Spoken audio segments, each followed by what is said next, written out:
America और Iran के बीच जंग और भीषण हो गई है। ईरान, जो अब तक मिडिल ईस्ट के देशों में मौजूद अमेरिकी सैन्य बेस पर कहर बनकर भयानक बमबारी कर रहा था, उसे रोकने के लिए अमेरिकी सेना खतरनाक तैयारियों के साथ मैदान में कूद पड़ी है।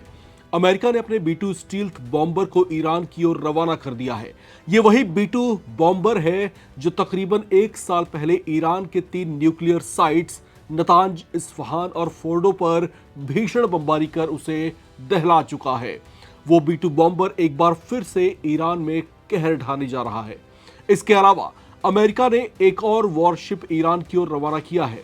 USS त्रिपोली अमेरिकी सेना का बेहद खतरनाक और जबरदस्त युद्ध क्षमताओं से लैस वॉरशिप है, जिसकी मूवमेंट साफ साफ इस बात का संकेत है कि अमेरिका ईरान के खिलाफ अब कुछ बड़ा करने जा रहा है।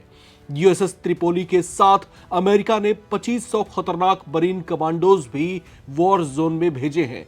लिहाजा हवा और पानी में भयंकर युद्ध की शुरुआत अब हो सकती है, जिससे निपटने के लिए ईरान भी आस्तीन चढ़ाकर तैयार दिखाई दे रहा है।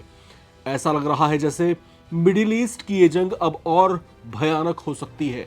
ऐसा भी लग रहा है जैसे ईरान को इस लड़ाई में हॉर्मुज जलडमरू मध्य से भी हाथ धोना पड़ सकता है, जहां पर पहले ही जंग जारी है और मिसाइल और ड्रोनों से भीषण हमले किए जा रहे हैं।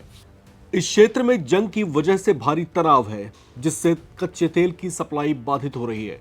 हॉर्मुज जलडमरू मध्य वो समुद्री जलमार्ग है जहां से पूरी दुनिया को 20% से ज्यादा कच्चे तेल की सप्लाई की जाती है।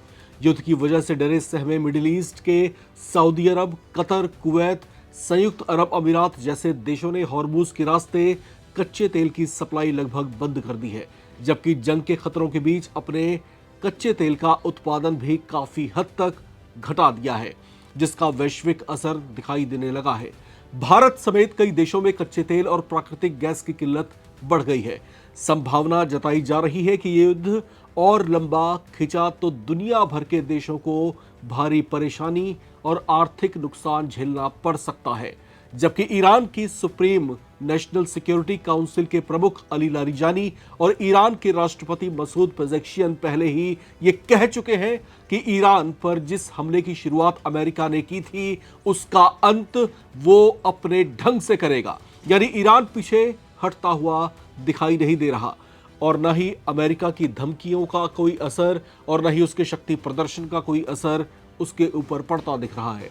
इसके उलट अगर ये जंग और लंबी खिंची तो अमेरिका को अरबों डॉलर का नुकसान हो सकता है। ऐसे में वो इसे एक झटके में खत्म करने की कोशिशें तेज करता दिख रहा है।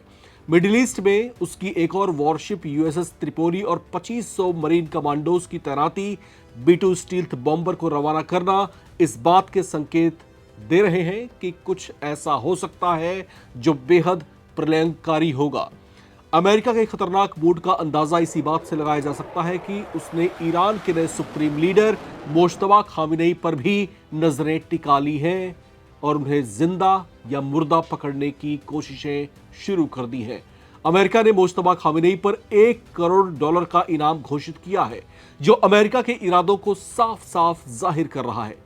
दरअसल मोज्तबा खामेनेई को लेकर कुछ दिन पहले ही ये खबरें आई थी कि वे इजराइल के हमले में घायल हो गए थे, जिसके बाद से ही वे सामने नहीं आए और न ही इस बात की सही जानकारी है कि अब उनकी हालत कैसी है।